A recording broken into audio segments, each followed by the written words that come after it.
All right, I will say good morning. Let's just spend a few moments this morning on Tzidkas HaTzaddik, just to hop around a little bit, get a few words of inspiration from the Rebbe. So remember, we're picking up in Os Pei Hey 85, which was on page Reish Gimel.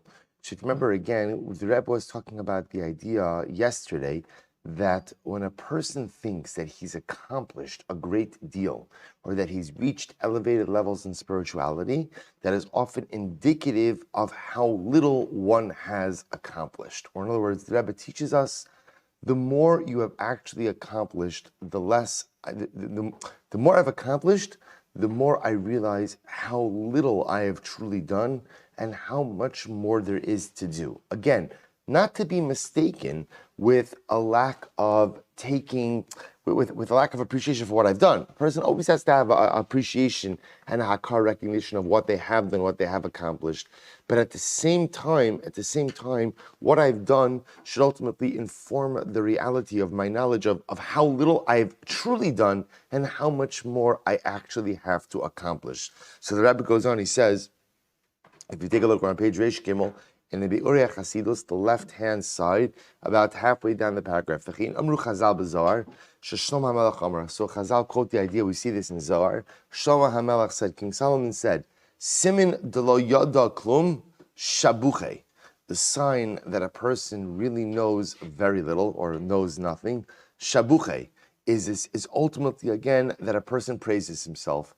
Self-praise and self-aggrandizement and a feeling of how I've arrived and how much I've accomplished is often indicative of how little I truly know. So again, the idea being the one coin in the receptacle makes a lot of noise. V'lav dafka shabuche shemishtabeach b'kol ram v'gasas ruach b'fnei abrios rak gam mi shemisnase beino lebein asma ubeliva bilvad. By the way, so the Rebbe also here says something very interesting.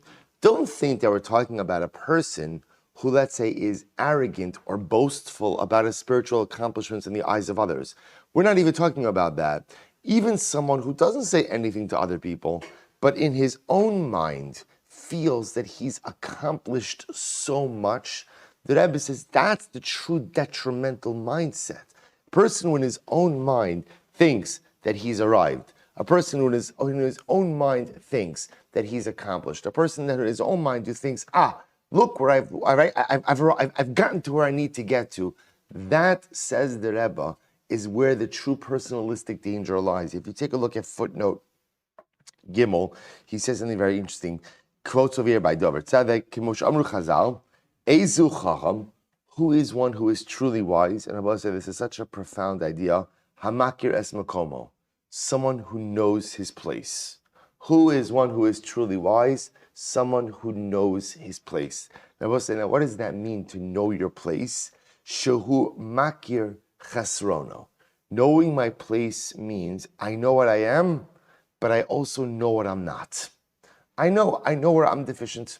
I know where I am lacking. I know where I am imperfect. Zeh tachlis hayediya shelo nada. Aval istira belegina kish kish umiskar. So it's such a, we're often used to Ezu Chacham, Halobin Mikol Adam, who is wise, someone who learns from every person. All of that is true. But Ezu Chacham, Hamakir es Makomo, knowing my place. And specifically, says Reb Tzaddik, knowing my place means I know what I am, but I know what I'm not. And I'm fully cognizant of my deficiencies and my shortcomings, and fully cognizant of the fact that as much as I have accomplished, it is only the tip of the iceberg. Turn the page, the Rebbe says, Ki ikar, this is very interesting, Ki ikar psul hagaiva, hu lo b'hanhagas hanikeres klape chutz. The Rebbe says, this is a profound statement. The Rebbe says, the most destructive form of gaiva, the most destructive form of arrogance, has nothing to do with how you interact with others. Ela begaiva hanisteres belibo levad. Rather, the most destructive form of arrogance is arrogance that I maintain and contain within. And I will say now, I think very often we don't think this way. I think, we often think that the most destructive gaiva is the gaiva kind of visited upon others, external gaiva. external gaiva, right? The person who acts in a boastful or arrogant fashion towards other people.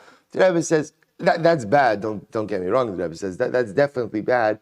But the truth is, the most destructive form of gaiva, the kind of gaiva that really pulls the rug out from under yourself, the kind of gaiva that erodes a person from the inside out, is a gaiva beino liatzmo. Beino liatzmo, a personalistic gaiva, a feeling that, okay, we'll say, there are a lot of times a person could project, right, an air of humility, klape chutz, right, to the outside world that could look very humble, to the outside world that could look very pious. But there's a gaiva that's inside. That internal gaiva, says the Rebbe, erodes a person from the inside out because that inner gaiva takes away the need to grow. That inner gaiva prevents me from moving myself forward. That inner gaiva that makes me feel, oh, I've arrived, I'm good, is what takes away any traction for growth. He says, Moshe Ne'amar, To'evas Hashem Kol giva leiv. What does the pasuk say in Mishlei? To'evas Hashem. The abomination to Hashem is giva leiv, one who has an inflated, right, or arrogant heart. So it says, it's interesting. It doesn't say To'evas Hashem, gaiva that you express towards others, giva leiv. An inflated feeling, or I should say, a feeling of self-inflated, a feeling of overinflated self-worth. A feeling of I've arrived, a feeling of look, I'm good, I've accomplished. That ultimately is the greatest abomination to HaKadosh Baruch Hu. Now, if you think about this, by the way, that's a pretty strong statement. Really, that's the greatest abomination. Inner gaiva, inner arrogance is the greatest abomination. I can think of a lot of stuff that seems to be much worse than personalistic gaiva. But Elamai, you see, the Rebbe says, why is it considered to be an abomination? He says, ultimately, again, kishesavar ha'adam umedam li'atzmo shu be'emes came. Because they will say, at the end of the day, when a person possesses gaiva, when a person possesses arrogance, and they feel they've arrived, they feel they've accomplished, they feel there's nothing more for me to do, that's the end of the line. That's the end of the line. And that is the greatest affront to HaKadosh Baruch Hu. When a person feels like there's no need for growth, when a person feels like there's no need for improvement, when a person feels like there's no need for personalistic development, that in and of itself is the greatest affront and greatest abomination to HaKadosh Baruch Hu. So we'll stop over here for today. We're going to pick up tomorrow. We'll finish the Os tomorrow. The Rebbe has a very, very powerful piece about Cain and the original mistake of Cain, and the Meretz that'll help to frame this concept. We'll stop here.